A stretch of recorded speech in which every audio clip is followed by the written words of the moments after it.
Inilatag ni three-termer Mayor Cesar Junjun Tria Jr. ang kaniyang 2025 to 2028 agenda upang hilingin sa sangguniang bayan na ito'y pagtibayin at balangkasin na siyang tututukan ng kanyang administrasyon sa ilalim ng transparent, responsible, innovative administration.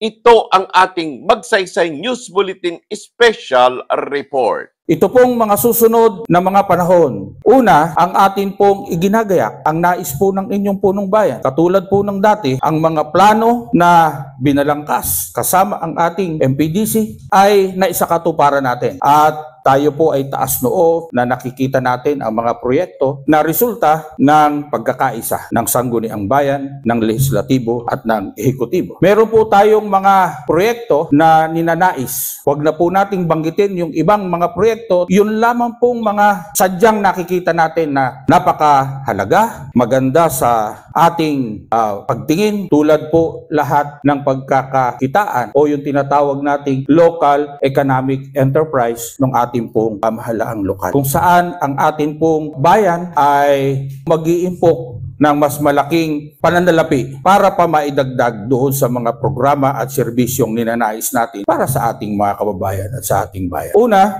ang inyo pong punong bayan kasama ang mga pinuno ng ating pong mga ahensya ay nagpaplano na magkaroon tayo ng isang memorial park. O ito po ay yung atin pong kumbaga ay maitulad natin sa isang pribadong sementeryo. Sa amin pong pananaw, sa dami na po ng mga nagtatanong sa akin pong karanasan, marami pong pumupunta at umuwi dito sa ating bayan. Pangunahin yung mga galing po sa ibang bansa na bumabalik dito po sa ating lalawigan o sa ating bayan. Kumukuha ng mga lote para sa kanilang himlayan. At ang sabi nila, nais namin na pagdating ng araw, ay dito kami mahimlay sa sarili nating bayan. Kahit po magkano yan, kami po ay bibili. Doon po nanggaling ang kaisipan na tayo ay magpundar ng isang memorial park para po sa ating pong mga kababayan na may kakayanan. Nakita namin na sa pagbabalangkas sa isang bahagi o sa isang sukat ng paglalagakan o paghihimlayan ay malaki ang papasok sa atin pong pamahalaang lokal, sa atin pong tresorya. Doon lamang po sa ating memorial park ay maaari na rin nating mabayaran yung iba pang mga bayarin o pagkakautang ng ating pamahalaang lokal. Ihahain po namin sa inyo ito at sana po inyo itong mapag-aralan at mapagkaisahan. Kausap na rin po namin ang dalawang institusyon na maaaring magpahiram sa atin, ang Land Bank at ang Development Bank of the Philippines. Mamimili na lamang tayo kung sino mas magandang termino na maibibigay sa atin. Pangalawa, ang atin pong rice processing facility bilang ding local economic enterprise ng ating bayan ay ihahain din namin sa inyo, sa inyong tanggapan para sa pagbalangkas at paggawa ng polisiya para po sa operation and management ng ating rice processing facility o rice processing system. Sa amin pong pagtaya o pag-aaral ay malaki rin ang ating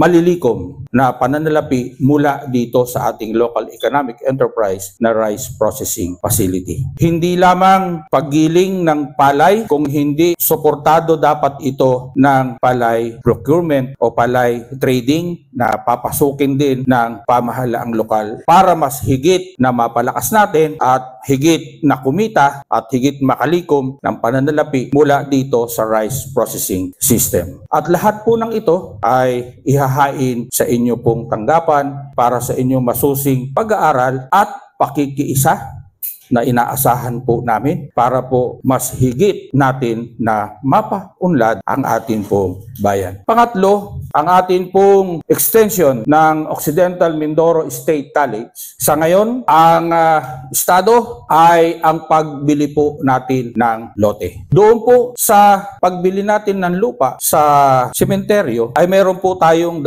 milyong piso at nagkukulang ng halagang 500,000 piso. Doon po sa pagtatayuan ng ating pong kolehiyo, meron po tayong 3 milyong piso. Pero nakalulungkot isipin na pagka nagkaroon po tayo ng kausap na mabibili ng lupa, kausap mo ngayon, bukas po doble na ang halaga ng lote. Noong pong isang linggo, may kausap ako na doon sa National Highway, napakaganda ng lugar, talagang saktong-sakto, ay 8 million pesos yung 3 hectares at napakasarap sana dahil sa kakulungan natin ng pananalapi ay pupunuan muna ng ating butihing Congressman Odi Tariela ang pagbili ng lote sa halagang 8 milyong piso at isinasara na sana namin ang transaksyon o negosasyon. Bigla pong nagmahal na naman ang sinasabing lote. Kaya po sa ngayon ay pinakawala ang pangbili natin ng lote ay nagkukulang ng 1.5 million plus 500,000 doon sa ating pong pambili ng lupa para po doon sa Memorial Park. Kaya all in all ay 2 milyong piso po ang ating kakulangan. Plano rin sana namin kasama sa pagpaplano na yung sa Memorial Park, ang land acquisition ay isasama sana doon sa hihiramin natin o ipakikiusap sa alinmang bangko na magkakaloob sa atin. Pero dangan nga lamang at meron na tayong 2, hindi na natin doon isasama. Siguro yung kakulangan, maaaring doon natin makuha. At ang iba pang mga tanggapan na kinakailangan natin na mabigyan ng pansin o malagyan ng mga kawani katulad ng Local Economic and Development Investment Program Office, LIDIPO, at ang Municipal Information Office. At ganun din kung sakali para sa Local Economic Enterprise ay ang Project Management Office. At lahat ng yan ay isusumite rin sa inyo para sa inyong masusing pag-aaral, pag-aproba at ang inaasahan ay ang inyong pakikiisa para sa patuloy na maayos, patuloy na pagsulong at maraming pagbabago, kaunlaran para po sa ating bayan ng Magsaysay. Yan lamang po sa ngayon. Ang akin po sa inyo ay hinihingi ng inyong pag-aaral at inaasahang kapasyahan. Muli, ang sangguniang ito, ang pamilyang ito, ang pamilya natin na nabuo ay akin pong binabati. Maligayang maligaya po na muling pagkakahalal sa ating lahat. Magandang hapon at maraming salamat. Ito naman ang naging tugon ng buong miyembro ng 2025-2028 Sangguniang Bayan ng Magsaysay. Sa akin naman po ay unang-una po magandang hapon po sa ating lahat. No? Bilang IPMR po ng Bayan ng Magsaysay na kumakatawan po sa katutubo, ay ang akin po ay dapat talaga maipasayan sa amin sa Sangguniang Bayan para ma-approve ang lahat ng project. Yung sinabi nga ni Mayor, yung 2 project na kailangan naman talaga ng Bayan ng Magsaysay. Na kahit kami mga katutubo ay kung kailangan, bakit hindi kami magsusuporta sa pag-unlad ng bayan. Bilang Municipal IPMR, lahat po ng project na kailangan ng bayan ay dapat, kahit sa katutubo po, ay kailangan din na magtuwangan kami kasama ng lahat ng Sangguniang Bayan. Kasama po ako. Kami naman lahat po dito ay nagkakaisa sa Sangguniang Bayan. Walang politika na namamagitan po sa lahat sa amin. Sa mga nabanggit naman po ni Mayor ay, ang nagkakaisang Sangguniang Bayan po ay hindi tumututol at bagkus ay kami po ay nagbibigay ng suporta para sa pagmamahal niya sa bayan ng Magsaysay. At ginagawa po namin ito para sa mas progresibong Magsaysay at napakaganda po ng adhikain ng ating mahal na Mayor para mas lalo pong mapatakbo ng maayos ang bayan ng Magsaysay. Ang butihing punong bayan ay napakaganda ng pangarap sa bayan ng Magsaysay na kung saan sama-sama ang Sangguniang Bayan upang maipatupad yung magagandang programa at proyekto sa ating inang bayan. Kaya kami sa Sangguniang Bayan ay todo ang pakikiisa at suporta sa lahat ng adhikain ng ating mahal na punong bayan. Kaya ang nagkakaisang sangguniang bayan ay nandito lang sa bayan ng Magsaysay.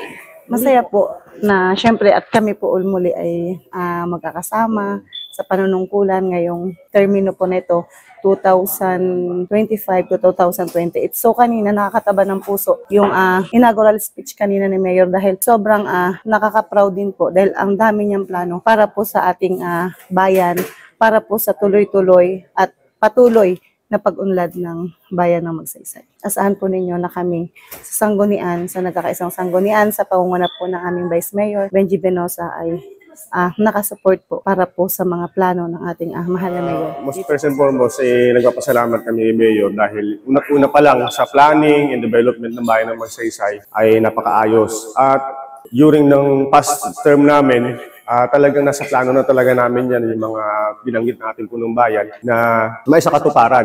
Yung mga programang yan, yung proyekto na yan. And hopefully, itong last term namin para-parehas ay magkaroon ng katotohanan at sa pamamagitan pa rin ng pagkakaisa ng ating sangguniang bayan. Taong ko na rin natin Vice Mayor President Benosa. Sa akin, sangayon naman ako sa mga sinabi natin tungkol sa local economic enterprise na basta makakatulong sa ating pamalaang bayan, mag-create ng income generation. Suporta po ako. Gusto ko po munang mag-say hello sa ating mga kababayan po dito sa bayan ng Magsaysay.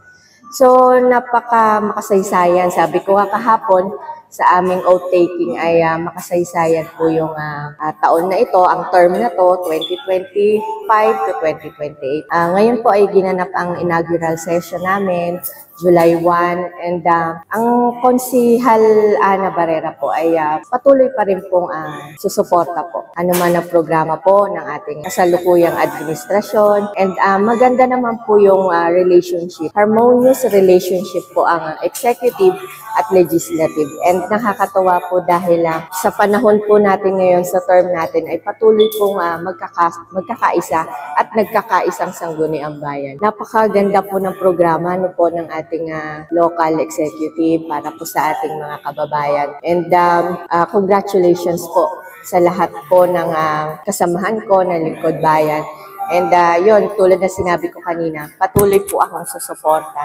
Alam mo Kuya Mar, kahit nag-iisa po ako na minorya, hindi po balakid yon sa sarili ko. Alam ko po na makakatulong po ako sa administrasyon at higit po sa lahat sa ating mga kababayan po dito po sa bayan ng Magsaysay.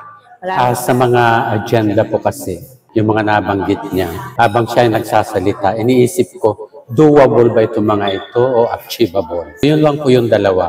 At sa aking pananaw, yung mga binanggit niya na mga agenda niya, yung Memorial Park, yung Rice Processing Facility, yung OMSC, yung Local Economic Investment Management Office, Municipal Information Office at Project Management Office. Yan po ay talagang kung magkakaisa.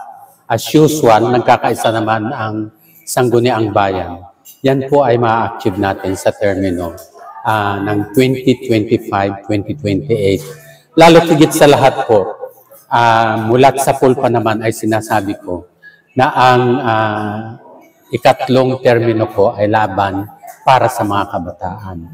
In total, I have a feeling na lahat ng executive agenda ng ating municipal mayor ay ating maa-attain, lalo tigit sa lahat kung tayo po o ang buong munisipyo ng Magsaysay ay magkaisa. Sabi nga ni President Ferdinand Bongbong Marcos, unity is the best thing that we can give back to the Filipino people. At yan po ay ramdam ko from the moment na ako ay naging sangguniang bayan. Magandang umaga po muna sa inyong lahat, sa mamamayan, lalo tigit sa ating mamamayan dito sa bayan ng Magsaysay. Sa mensaheng binahagi ng ating mahal na Mayor Junjun Tria, una ay klaro ang direksyon na gusto niya pang mangyari bilang progreso at development ng ating bayan. At ako po bilang konsehal, ay buong puso, buo ang aking kakayanan sa lahat ng maari kong maitulong para sa bayan ng Magsaysay ay akin pong ibabahagi at ibibigay.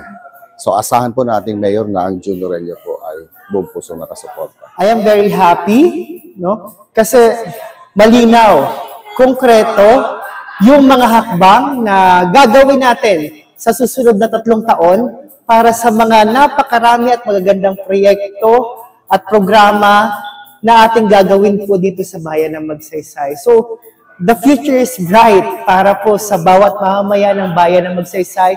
The best is yet to come. Nag-uumpisa pa lang po tayo.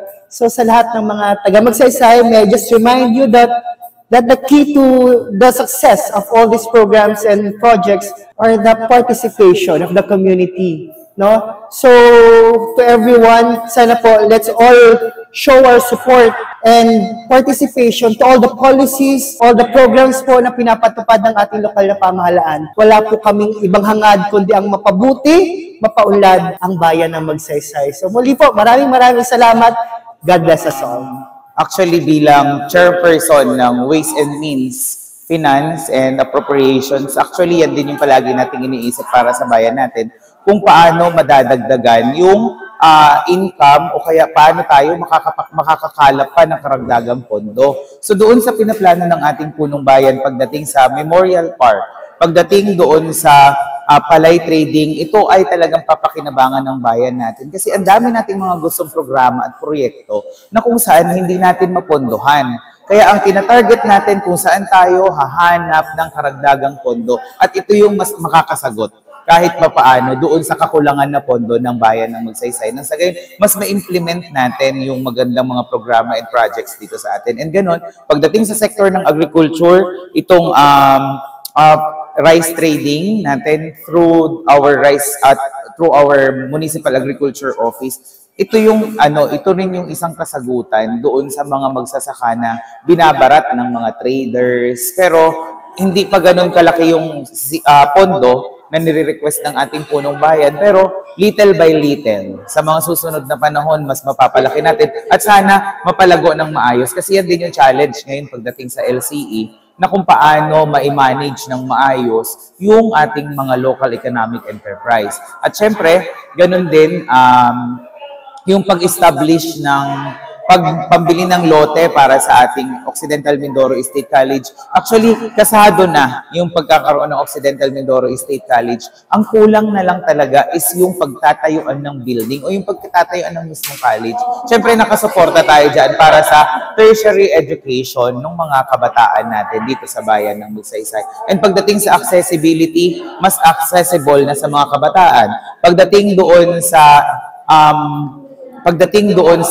matitipid nila, ang laki ng matitipid ng mga kabataan ng Magsaysay na kung saan mas mai-focus nila yung panggastos nila sa ibang mga bagay instead na doon sa pambayad nila sa pamasahe. Sobrang mahal na rin ang pamasahe ngayon, kaya malaking tipid talaga. So malayo pa, pero malayo na. So yun, yan po yung abangan natin for this term 2025 to 2028. Yun po, maraming salamat Sir Mar. So magandang araw sa ating lahat.